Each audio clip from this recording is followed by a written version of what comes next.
अध्याय 8 यम यम वापी स्मरण भावम। भगवान कहते हैं यम यम वापी स्मरण भावम।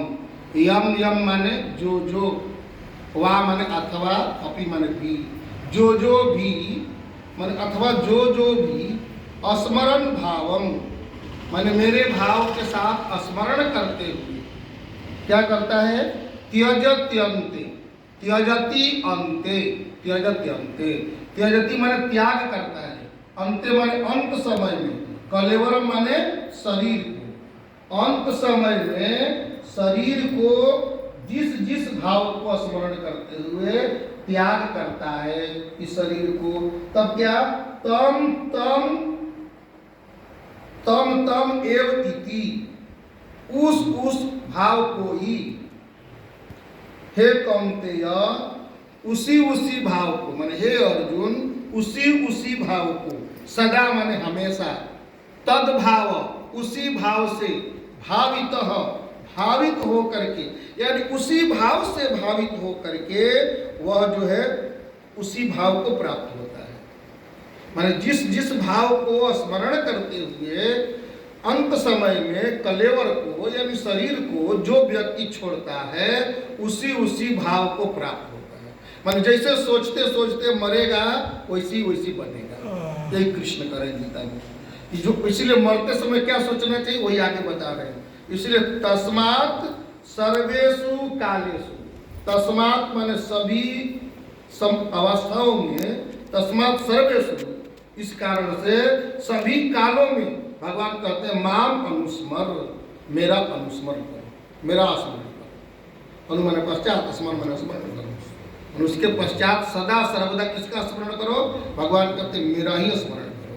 और युद्ध करो, युद्ध करो माने अपने कार्य में लगे रहो, अपने काम को करते हुए, हर एक काम को करते हुए, हर एक परिस्थिति में, हर एक देश में, हर एक स्थिति में, हर एक काल में, हर एक समय में तू मेरा ही स्मरण करो। कैसे स्मरण करो, मई अर्पित, मई माने मुझ में, अर्पित किए हुए मन बुद्धि के द्वारा, मई अर्पित मनोबुद्धि, मेरे में अर्पित किए हुए मन बुद्धि के द्वारा, माम आवेश्य असंशयम, ऐसा करने से क्या होगा, मुझको प्राप्त हो जाएगा। माम एव यस्यसि, मुझको ही प्राप्त हो जाएगा।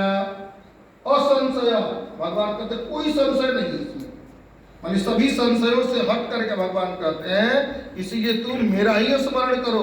कैसे स्मरण करो, अर्पित मनोबुद्धि मई, मुझ में ही अर्पित किए हुए मन बुद्धि के द्वारा, ऐसा मेरा स्मरण करो। आगे कहते हैं 8वें श्लोक में उसको कैसे करना चाहिए और क्लियर करते हैं, अभ्यास योग युक्त, अभ्यास करना होगा। बिना अभ्यास के, कहते ना बिना अभ्यास के कुछ भी होने वाला नहीं।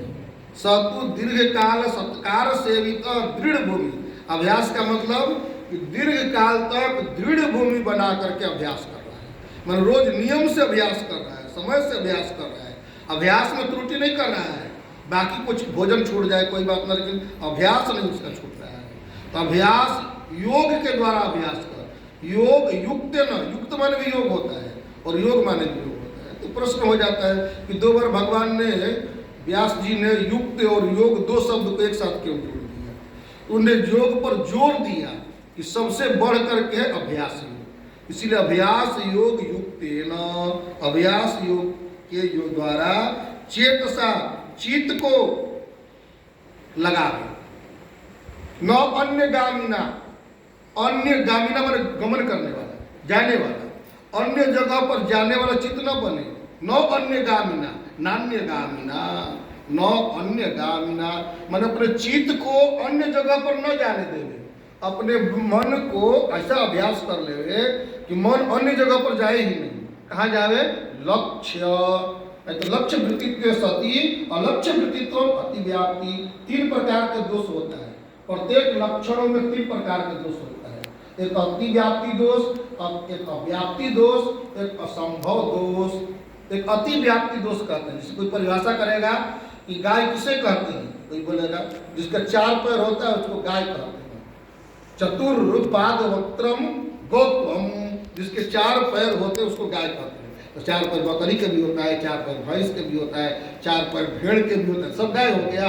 परिभाषा कोई करेगा कि गाय किसे कहते हैं भाई, तो जिसके 4 पैर होते हैं उसको गाय कहते हैं। तो बकरी गाय सब में अति व्याप्ति दोष हो जाएगा, इसको कहते हैं अति व्याप्ति दोष, माने दोष है।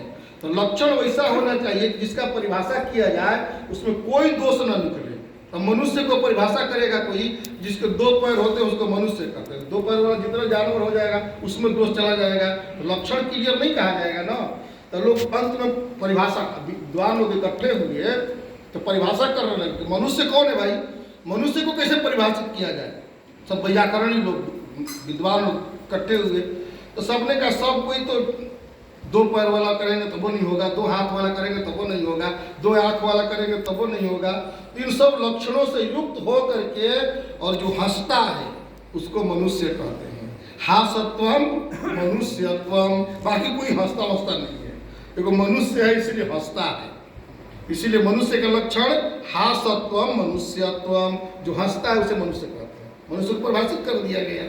वैसे लक्षण तो भगवान यहाँ लक्षण कर रहे हैं कि न अन्य गामिना, मन कैसा होना चाहिए, न अन्य गामिना।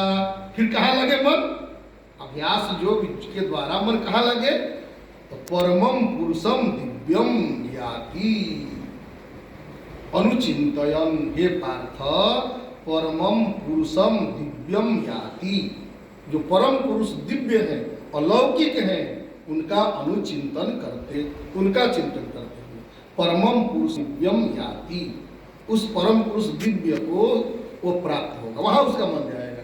कहा जो परम पुरुष है, जो दिव्य है, बात अटक गई। और जो परम पुरुष है, दिव्य है, कैसे वहां मन को लगाएगा, बात अटक गई ना। उसको स्पष्टीकरण करने के लिए भगवान 9वें श्लोक में कहते हैं कि उसको विस्तार करते हैं। कविम, कविम माने जो सर्वज्ञ है, पुराणम माने पुराण है, सनातन है, बहुत पुराना है, पुराण माने पुराना है, बहुत पुराना है। कविम पुराणम माने सनातन, अनुशासितारम माने सबके ऊपर अनुशासन करने वाला है, उसका अनुशासन सबके ऊपर है।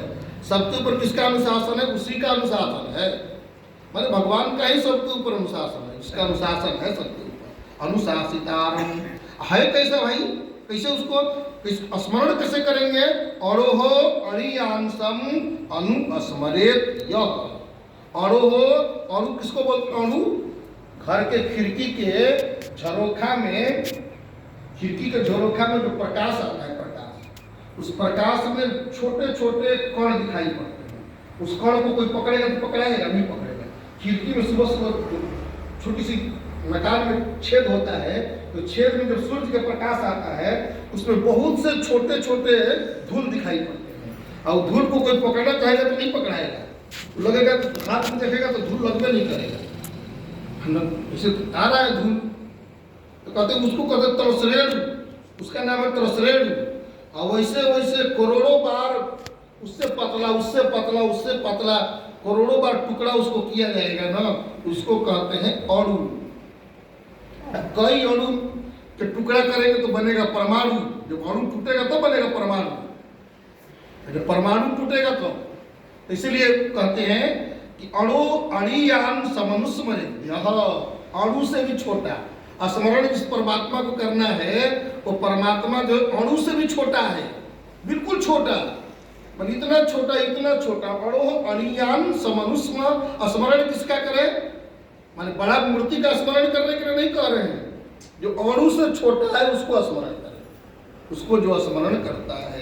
कैसा है, आदित्य वर्णम, उसको पास जो है वो आदित्य वर्ण वाला है, माने जो उसको स्मरण करता है वो तेजस्वी हो जाता है, आदित्य के समान उसका वर्ण हो जाता है, और रोग व्याधि जरा मृत्यु से रहित हो जाता है।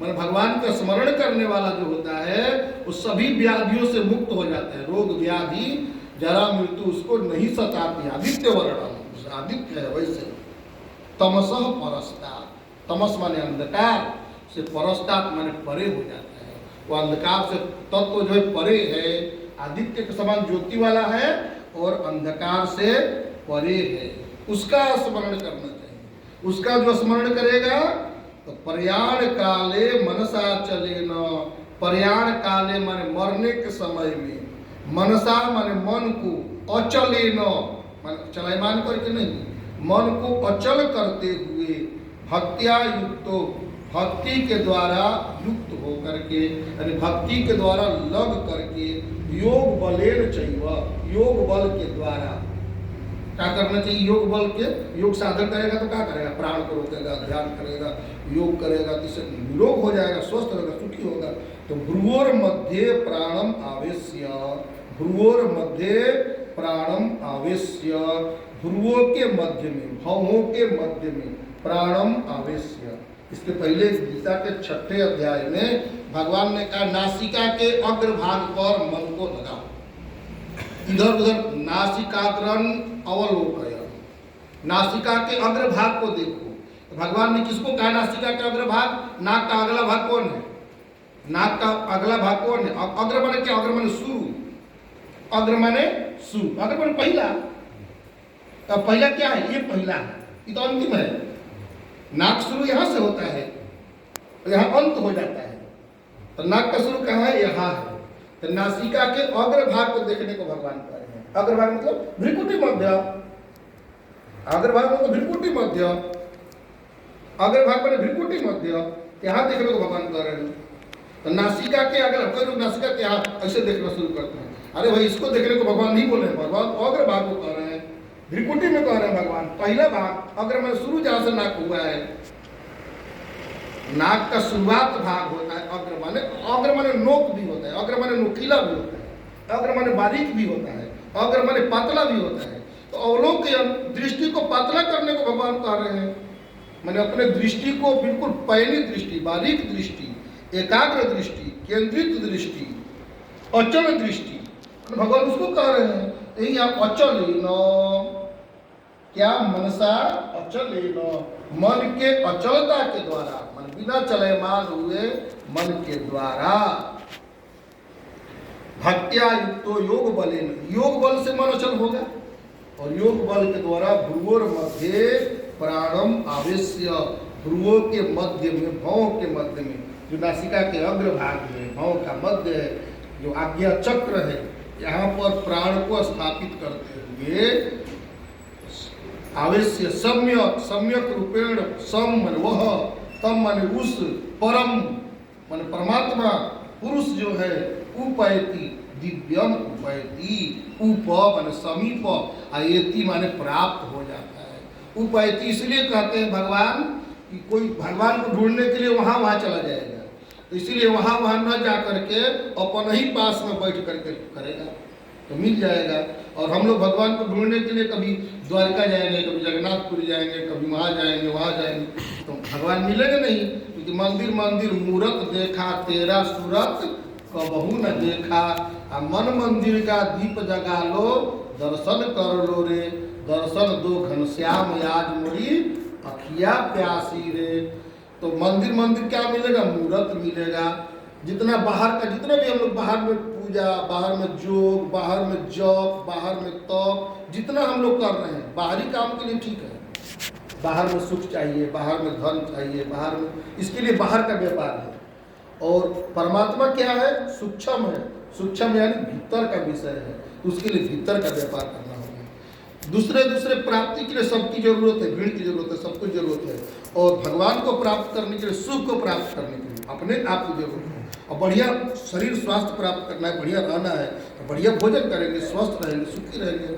अब बढ़िया से खाएंगे पिएंगे नहीं, कभी कुछ टाइम में खाएंगे, कभी कुछ टाइम में खाएंगे, कभी जैसे तैसे खाएंगे, अब कभी जल्दी खाएंगे, गंदगी पर गंदगी, गंदगी पर गंदगी। एक शरीर में खाए कचरा बना हुआ है, अब हम तो कचड़े खेबे करते हैं हम लोग। और डिब्बा बंद भोजन, हम लोग डिब्बा बंद भोजन बहुत स्वादिष्ट स्वाद के लिए नहीं, जो शास्त्रों में कहा गया है कि जीवित भोजन करो। गीता कहती है कि सात्विक आहार करो। सात्विक आहार माने जीवित भोजन, मरा हुआ भोजन नहीं। हम लोग क्या खाते हैं? मरा हुआ भोजन। माने जीवित भोजन क्या? जैसे अंकुरा हुआ अनाज जीवित है, बोएंगे तुरंत जाम जाएगा।